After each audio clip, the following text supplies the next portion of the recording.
here in Dubai for Cabsat TV 2015, and on the sofa now with me I have David Amodio from Channel 4. David, explain your role at Channel 4. Good to have you back, by the way. Thank you, good to be back. So I'm the digital and creative leader at Channel 4. So I basically sit on the commercial side.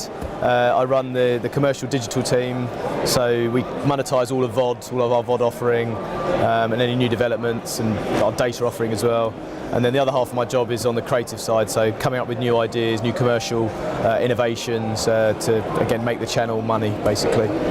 Which is obviously doing, because Channel 4 is a fantastic brand just in the UK on its own. Very innovative. 4OD, the on-demand video service, the first 8 years ago, the first in the world. Yep, first globally, yeah. So you obviously learned some lessons.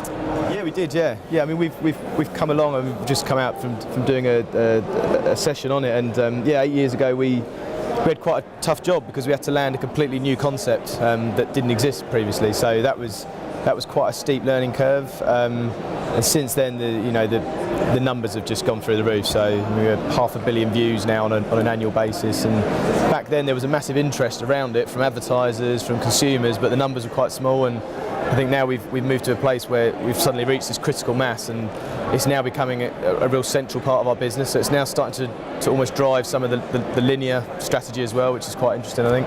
Okay, so I mean, we often talk about the tail wagging the dog, and I guess really for the digital element of Channel 4, that's certainly the case. Yeah, I think it is. I think I think a lot of our learnings now, we're now using them to play out onto the masses, so onto the bigger sets of eyeballs. And it seems to be, the most interesting area for places like this to talk about, and consumers as well seem to be more interested in what we're doing with 4OD than on the main channel, even though the numbers are much bigger on the main channels.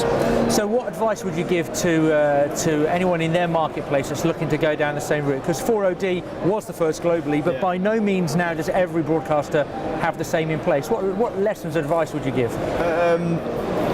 I think just be really, work with the right people, number one, and number two, I think just be careful which platforms you launch on. Make sure that you can monetize correctly the platforms that you can launch on. I mean, we had a really similar strategy to the BBC, which was initially get onto every platform we possibly can. That was our initial kind of, make Channel 4 content available anywhere and everywhere.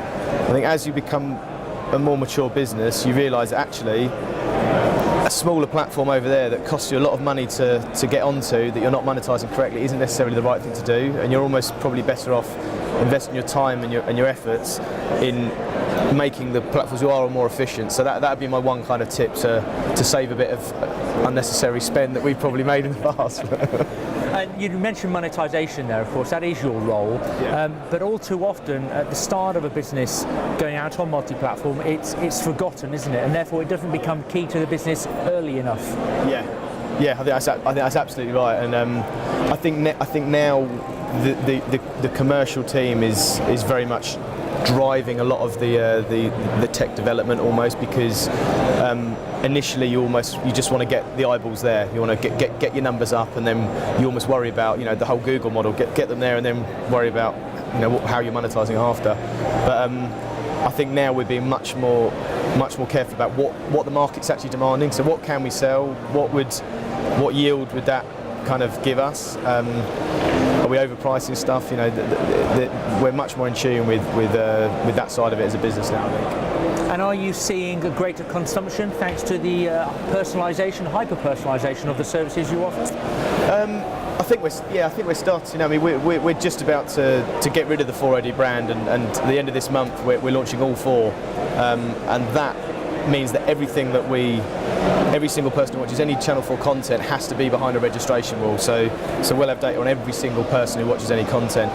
Once we do that, then I think that the personalisation element of it becomes very, very central. So we can then obviously tailor and suggest different information for different people depending on who they are. So in that sense, it becomes completely central to the consumer. So what can you tell us that's going to be happening digitally at Channel 4 in the next 12 months that we can talk about? That you can. Well, all four is the big buzz for us this year. It's been about a year and a half in the making, maybe even longer actually.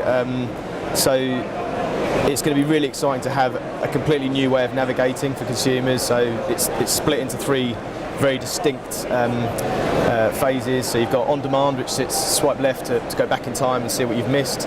On live, where we'll be dynamically ad serving for the first time ever, globally again. And then swipe forward to on soon, so catch up on, or not catch up on shows, but see which shows are coming up, watch marketing trails, interact with some of the stars of those shows, and do that sort of stuff. So that's very new to us.